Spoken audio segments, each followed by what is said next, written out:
This is video number 1 for AP Calculus. There I am in the corner. This video goes with assignment number 1. It deals with lines and functions.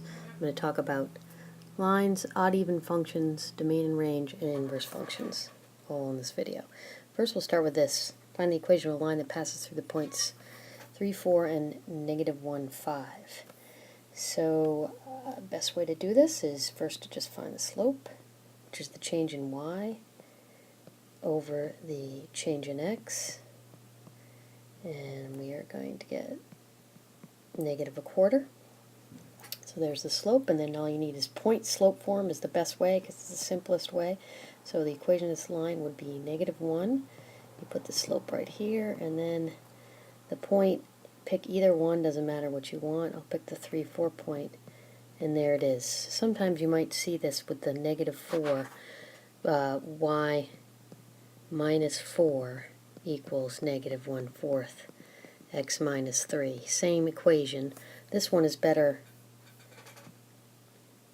This one right here is better for using on a calculator. This is the same thing. So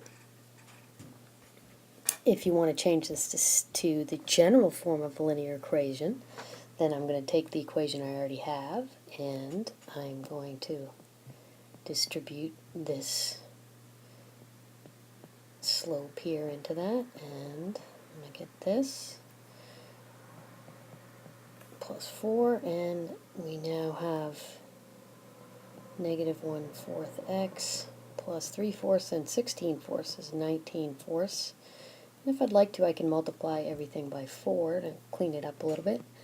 4y equals -x plus 19, and then I can rewrite this as 4y plus x equals 19. When the x and y are all on one side of the equation, now it's the general form of the equation of a line. You can't see the slope or a point as well here, but sometimes this is a useful form. In sum, the general point slope form is the slope you put right there, and then x1, y1 being the point that you picked. Moving on, I'm going to talk about odd or even functions. Before we attempt this problem right here to my left, I'm going to just say that an even function, if you're going to look at it, is symmetric to the y-axis. So here's an example. You might recognize this from 0 to 2 pi as cos x. There it is, y equals cos x. And it is an even function because if I kept going, oops, these are actually connected, then you can see that this is symmetric to the y-axis. So cos x is a great example of an even function. And if I picked a point, any point here, x, y, then the matching point over here that would be symmetric would be -x, y. And you can see that f of -x, which is y over here, equals f of x, and then you know it's even. To pick an odd function, I'll pick one out for you. An odd function that you guys know is something like this, x cubed. This is one of your basic graphs, just like cos x, and that one looks like this. And if I picked a point on here, this would be x, y, and the matching point symmetric to the origin is -x, y. So in an odd function, f of -x is the opposite of f of x. So now you know graphically how to tell if it's even or odd. Algebraically, all you have to do is find what f of -x is. So I'm going to take this function. Every time I see an x, I'm going to put in -x. So f of -x would equal -x plus -x. Put that where the x is cubed, which I can see is -x. -x cubed is -x, all cubed. 3 negatives make a negative. And then I can do this little trick. I factor out an x here, and I can see that this function right under here is the original f of x. So here we can see, I'll substitute that f of negative x equals negative f of x. So this function is odd. I didn't even have to look at it, I can prove it algebraically. Now I'm going to talk about finding the domain and range of a function. This function is something I can find probably pretty easily on my grapher, which we'll do in class, the Inspire. But if I don't have it, the things I need to know about domain is I can usually put anything in, except I can't take the square root of a negative number. So whatever's under the square root has to be greater than or equal to 0. And the other thing is that I cannot divide by 0. So I have to look at it, if I have a fraction, I have to look at the denominator. So if we're looking over here, I can see that the domain of this thing right away, I'll start here, is I know that whatever's under the radical, which is this, has to be greater than or equal to 0. Now I'm answering an inequality. And to solve an inequality, sometimes the best thing to do is just to graph it if you can, and I can see that this particular equation is just a parabola, so that's pretty simple to graph. And I'm going to graph it by finding the zeros, and I'm going to do that by factoring this thing, which factors pretty easily, and I can see that the zeros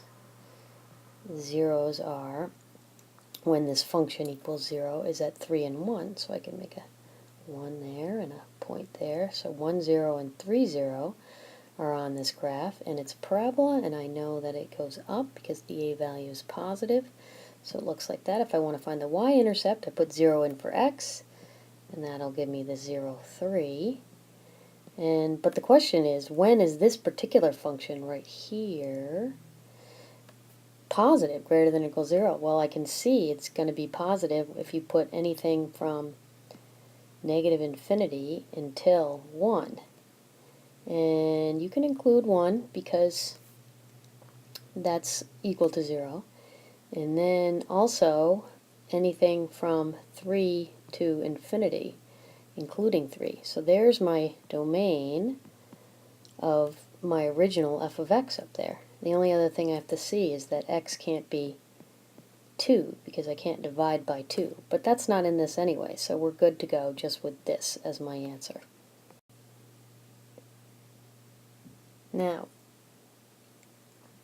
to do an inverse function, what we need to do here, here's my function, which I can graph pretty easily by transformations if I'm really interested in it, but I can see that to this function, you put in an x, and the first thing you do is you add 3, and then it says, then I would take that and cube it, then I would multiply by 2, and then I would finally subtract 5. So if I want to find the inverse, which we write often like this, I'm going to do the same thing in the opposite order. So my new function, I will add 5, and I will divide by 2, and I will take the cube root of all that, and then I will subtract 3. So my new function becomes x plus 5 divided by 2, taking the cube root of all that, and then subtracting 3. And there you have it, the inverse function. You can see that you'd get the same answer if you take the original problem, switch your domain and range, which that's what we do every time we have an inverse. We're trying to find the inverses, we switch the domain and range, and then solve this for y, and you'll see you'll get the same answer as I just got.